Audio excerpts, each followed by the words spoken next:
Les deux caps. En guidon.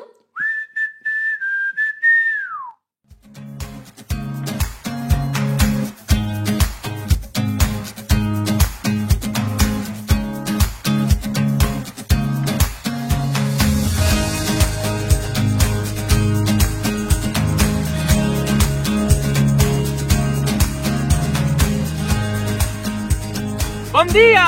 Buenos dias. Comment está? Alors, on est venu faire un petit tour à vélo en Amérique du Sud. Ah, les petits curieux! Et vous avez bien raison. Allez, on vous emmène! Dans l'ambiance tropicale du Brésil. Sur les pistes de la Pampa en Argentine. Au Chili, dans la cordillère des Andes. Sur la longue et mythique route 40. Avec les lamas sur l'altiplano bolivien.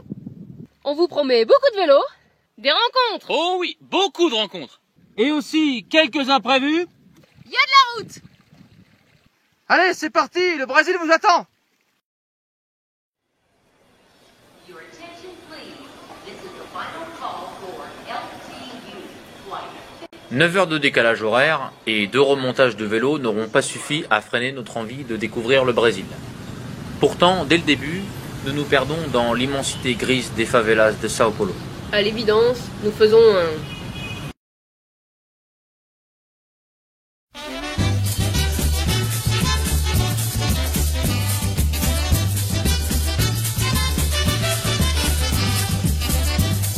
Allez, on prend les mêmes et on recommence.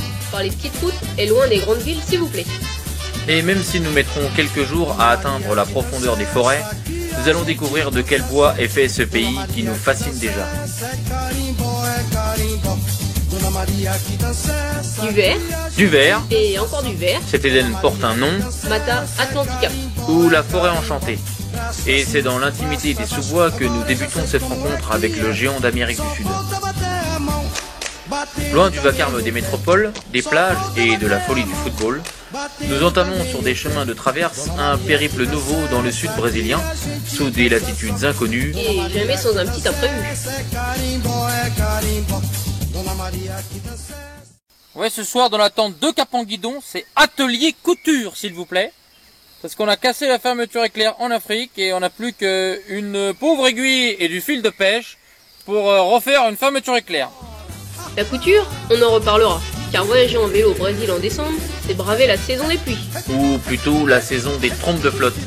Comme si tous les nuages du monde s'étaient donné rendez-vous dans l'état du Paraná pour nous souhaiter la bienvenue. Rio aux encrues, Route immergée, une urgence s'impose. s'abriter chez les habitants et vite. Dona Maria que dança, é carimbo, é carimbo. Dona Maria que dança, aqui a gente dança só. Ouf, les voilà ces Brésiliens. Toujours joyeux, toujours chaleureux et d'un accueil exceptionnel. Chez eux, une joie de vivre permanente les rend souvent attachants. Sortez les guitares Ajoutez des copains, et surtout quelques verres de cachaça. un petit brin de folie. Et vous obtenez des moments brasileiro inoubliables.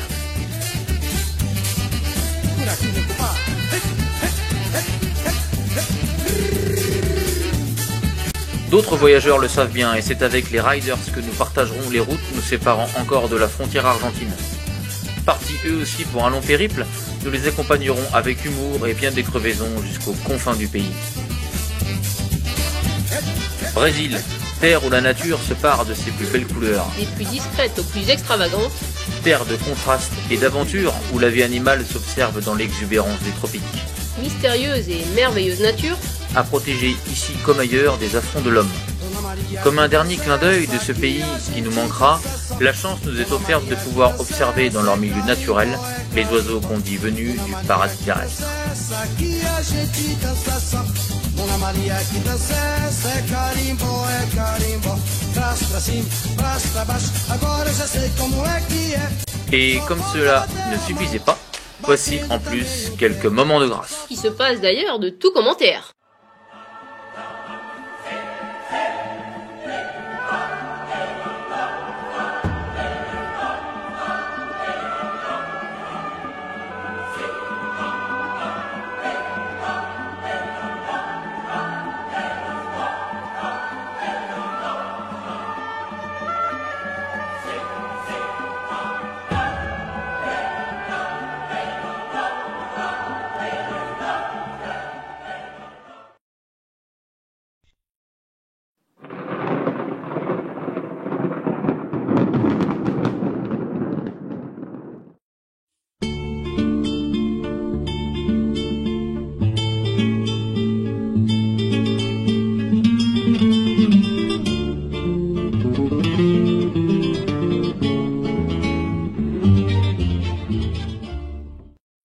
il est déjà 11 h du matin.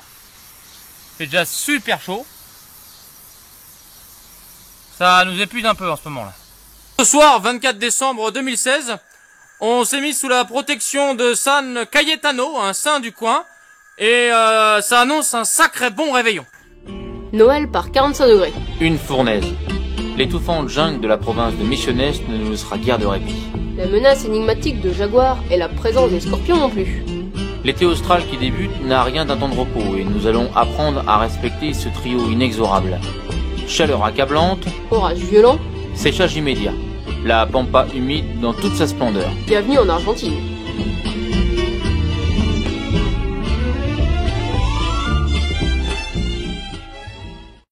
Qu'est-ce qu'une séance de décrassage chez les deux capons à guidon? Ah, une séance de décrassage, c'est enlever la boue des vélos qui nous empêche de rouler dans cette glu monumentale. Cambouis, boue et crasse, force est de constater que nous n'entrons pas dans le pays du Che et du Pape sous les meilleurs auspices. Les habitants pourront peut-être nous aider? Sous le soleil qui cogne, encore faut-il les trouver. Bon, quand on vous dit qu'il y a vraiment personne, c'est qu'il y a vraiment personne. Nord, sud, est, ouest, rien. On les a perdus. Ah, en voilà un dans une estancia. Un deuxième s'occupe de préparer un asado. Et puis nous croisons les fameux gauchos argentins, patibulaires et fiers, à qui il ne manque plus qu'un revolver à la ceinture pour nous croire vraiment dans un western. Sous la bénédiction du saint patron de la Pampa, nous pédalons plein sud, vers d'autres climats. Et aussi vers d'autres surprises. Là, vous le voyez? Bah lui, c'est un des innombrables moustiques. Je me l'ai expliqué pour vous bouger, pour vous le montrer, hein, mais bon. Ça a quand même pas duré. Hop! Un de moins! Bon, on vient de se faire défoncer la tente par une armée de chats qui ont fait des trous énormes dans tous les panneaux de la moustiquaire. Donc on va refaire de la couture. Eh oui, encore de la couture. Cette fois-ci, une aiguille et du fil de pêche feront l'affaire pour la réparation de fortune.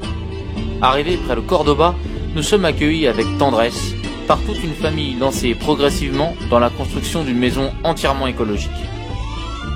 Et pendant que papa peaufine les dernières finitions, Nous, on s'occupe à recoudre, sirotant le maté dans la douceur du soir. de la douceur et des idées, Nadia et Alan n'en manquent pas. Mais le mieux, c'est qu'ils nous l'expliquent eux-mêmes, leur joli projet de vie. Nosotros elegimos la permacultura como línea de vida. O sea, construimos una casa de barro, cerveza artesanal. La idea es producir nuestros quesos, energía solar, reciclaje, no basura, agua y pozo. Bueno, no sé, algo así. Cultivo. Todo lo que toca la ecología en general, como trata de generar un pequeño mundo más sano y más équilibrado con la naturaleza. Donc voilà quoi. Ah mais tu parles français?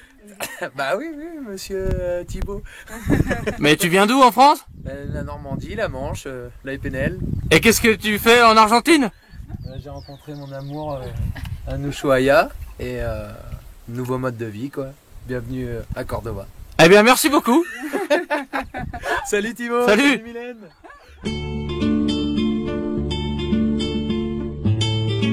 À Mendoza, nous prenons des forces chez l'habitant, car les jours à venir s'annoncent plutôt montagneux.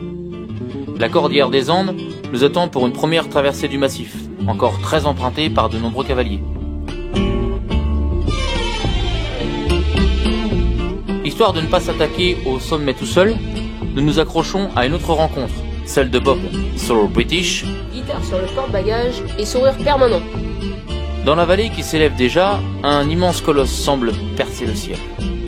L'Aconcagua, la sentinelle de pierre, comme l'appelaient les Incas, sommet du continent américain, du haut de ses 6972 mètres d'altitude.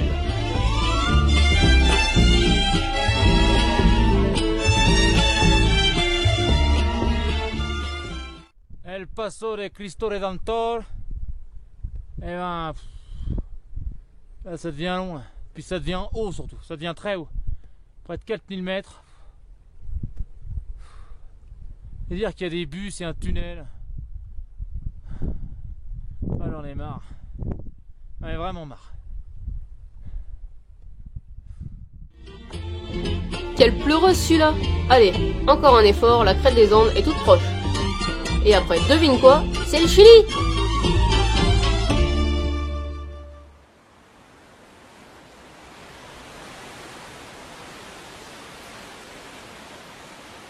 Bon, on a enfin passé la crête des Andes. On va devoir maintenant redescendre, à passer une nuit glaciale dans notre casemate militaire. Tout seul, dans la montagne, on était bien. Mais maintenant, on va redescendre vers la chaleur et vers le soleil, vers Santiago de Chile. Vers la chaleur et vers le soleil. Mais bien sûr, Avant d'aller faire bronzette, va falloir redescendre de la montagne. Fiers de nous, nous avons vraiment cru avoir franchi la cordillère une bonne fois pour toutes. l'avenir nous prouvera pourtant le contraire. Mais vivons au présent, et le présent, il descend vers le Chili, et à toute vitesse. Las caracoles! Faut descendre tout ça. Nous atterrissons finalement 4 km plus bas, accueillis avec chaleur par Luis Clavière, trait d'union entre les pompiers de Santiago et ceux de Paris. Un léger rafraîchissement plus tard, nous débarquons dans un port bien connu, où dockers, marins, bandits et filles du soir se croisent et se décroisent. Vous l'avez deviné, voici Valparaíso.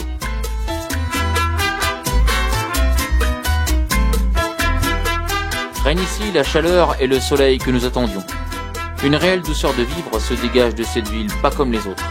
C'est comme si tous les gamins du coin s'étaient mis à peindre sur les murs, les maisons, les hangars et les toits. Formidable fresque urbaine, Valparaíso est une bohémienne qui se moque du formalisme de ses voisines et ses artistes lui rendent bien. Mais déjà, nous changeons de direction et nous nous dirigeons vers les petits ports plus discrets de la côte, baignés par les eaux bleues et limpides du Pacifique Sud.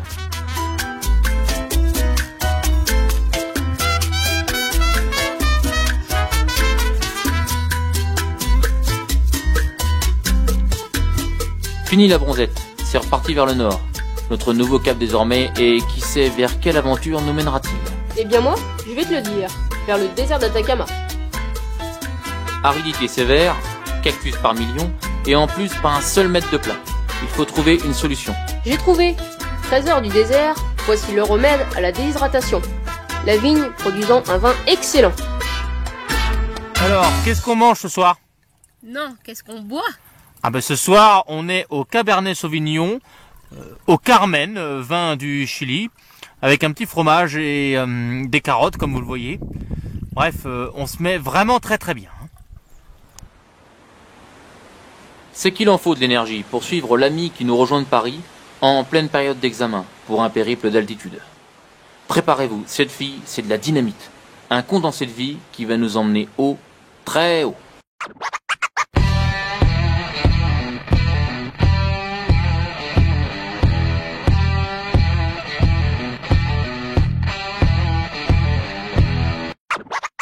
Tu fais quoi à 5100 mètres d'altitude? Bah, je suis en train de réviser parce qu'il y a des gens qui ont le P2 quand même en rentrant. Un minimum de sérieux, mesdames et messieurs. Bah, bon courage, hein. Eh bah, merci, mais je prends tout mon plaisir. J'ai jamais révisé à 5000 mètres d'altitude. Là, c'est une grande première. Une grande première? S'attaquer à un volcan de plus de 6000 mètres sera également pour nous une immense première. Retour dans le froid et dans le mal d'altitude, mais qu'on se le dise, ces instants de vie sont simplement des moments situés au-dessus des autres et qui ne se décrivent pas. Place aux images.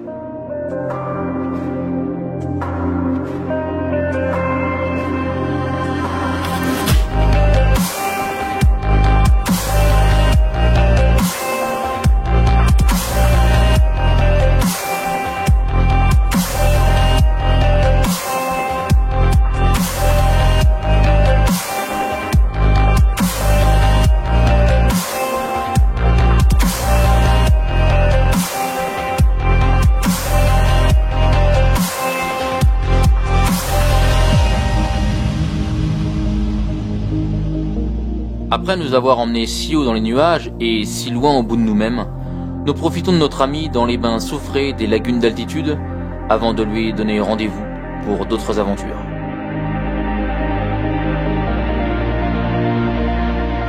La quête de l'aventure justement, elle va nous pousser une seconde fois à franchir les cols les plus ardus, dans ces lieux sauvages où les Andes ne pardonnent rien. El Paso de Aguas Negras, 4700 mètres, quand les doigts ne répondent plus.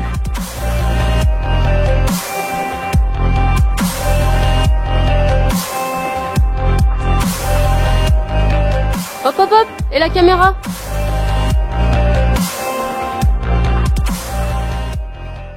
Pour ceux qui dormaient en cours de géographie à l'école, on récapitule. Accrochez-vous. L'Amérique du Sud, tout le monde connaît. De Sao Paulo au Brésil, cap à l'ouest, 5000 km plus loin. Nous voici à Santiago du Chili. Changement de direction, plein nord, zigzagant à travers la cordillère pour atteindre la Bolivie.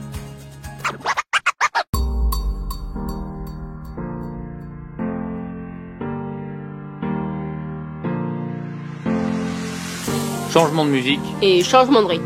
Retour en Argentine sur la mythique route 40. Le Far West avant le Far West. Et c'est dans des paysages tout droit sortis de décors de cinéma que nous nous faufilons entre canyons et crêtes enneigées, que nous allons d'ailleurs laisser pour un temps dans les rétros.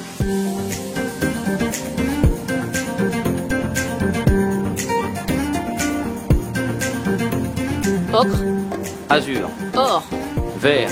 Blanc. Des myriades de couleurs se sont donné rendez-vous dans le quart nord-ouest du pays. C'est qui s'occupe du barbecue dans le groupe? Surprise? Eh ben c'est pas Thibaut. Non, non, c'est pas un lit de rivière à sec. C'est bien la route provençale numéro 3. Il y a du boulot à la DDE.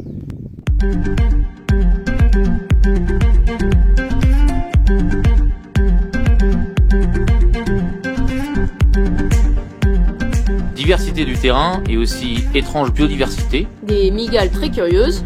Et pas moins que nos tout premiers lamas. Et comme cette superbe vigogne, rencontrée sur les hauteurs dominant les lacs de sel de l'Altiplano.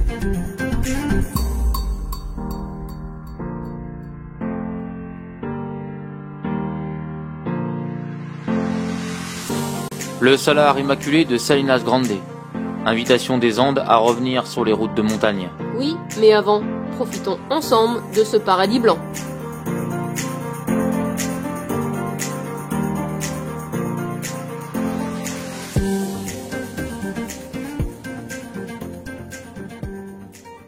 Allez, maintenant c'est réveil matinal. 5h du matin oblige. Ouais, parce que la journée il y a tellement de vent que du coup Mylène risquerait de s'envoler. Par contre, Tib, il est tellement lourd qu'il n'y a pas de souci, hein. Ouais, donc maintenant direction la Bolivie, c'est tout de suite, c'est après nous. Hop, c'est parti. Sud-Lipes. Cœur des Amériques. Pour y accéder, un seul passage, une seule frontière. Celle-ci se mérite et ne dévoile ses beautés qu'aux plus audacieux. De la pureté des couleurs qui constellent ce sentier d'altitude, on a tiré un nom. La piste des joyaux. Jugez-en vous-même.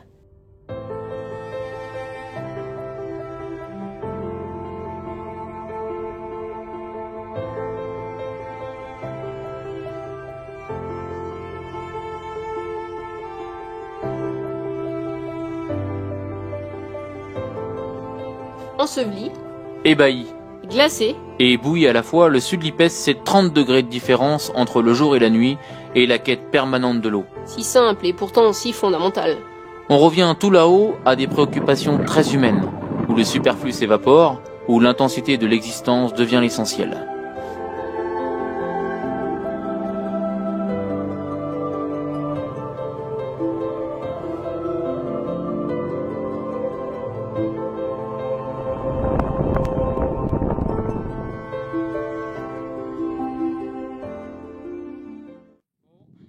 Je sais pas si le Sud-Lipes, c'est exceptionnel de le faire en vélo. Les paysages sont grandioses, mais les pistes beaucoup moins. L'âpreté du chemin vaut la magnificence du spectacle que nous offre la Bolivie dans ses hauteurs insondables. Puissance de la nature au royaume du vent, que contrarient à chaque lever du jour les exultations des Andes. Blotti dans les vapeurs de l'aube, voici Sol des Mañana. Manifestation volcanique insoupçonnée pour fêter notre passage aux 5000 mètres.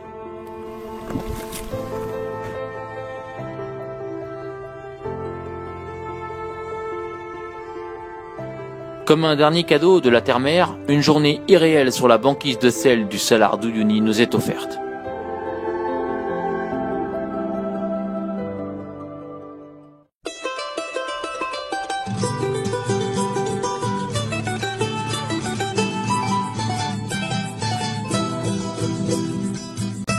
Mais la Bolivie, ce n'est pas que du sel, loin de là.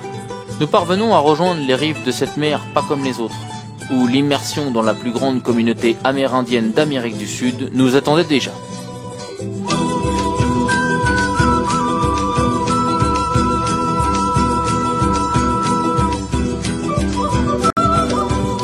Des visages et des sourires. Tantôt timide, tantôt curieux. Voici les souvenirs que nous garderons de ces Boliviens rencontrés au hasard des chemins.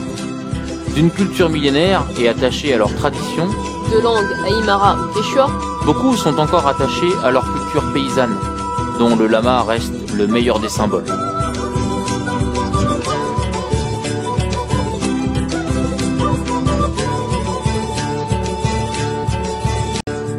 Archaïsme des techniques, conservation des savoirs ou globalisation sans limite, la Bolivie devra choisir.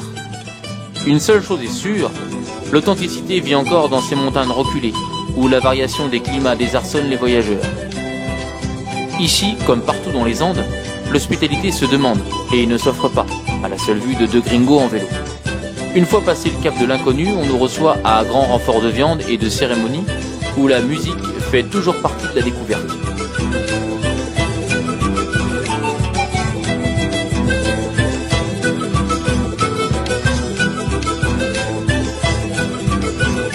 Mais le foot est aussi un bon moyen de communication et ce n'est pas Mylène qui nous dira le contraire. Match à 4000, 4002, ça donne quoi? J'en peux plus. J'ai plus de souffle.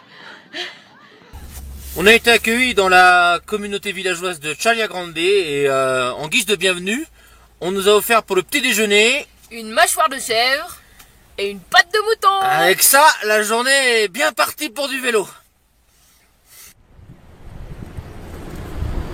Bah, Mylène, mais qu'est-ce que tu manges là? La feuille de coca? Mais la coca, mais c'est de la drogue? Non, non, non, c'est pas de la cocaïne. Ça m'aide à passer la montagne, c'est de la coca. La petite feuille verte a décidément un bel avenir devant elle. Dans les villes que nous visitons, les mêmes scènes de vie se répètent, organisées par ces petites femmes sous leur chapeau, les fameuses cholitas. Petite revue des ruelles avant de foncer vers un autre incontournable du pays.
Revenons à la vie paisible des campagnes, toujours par les chemins de traverse.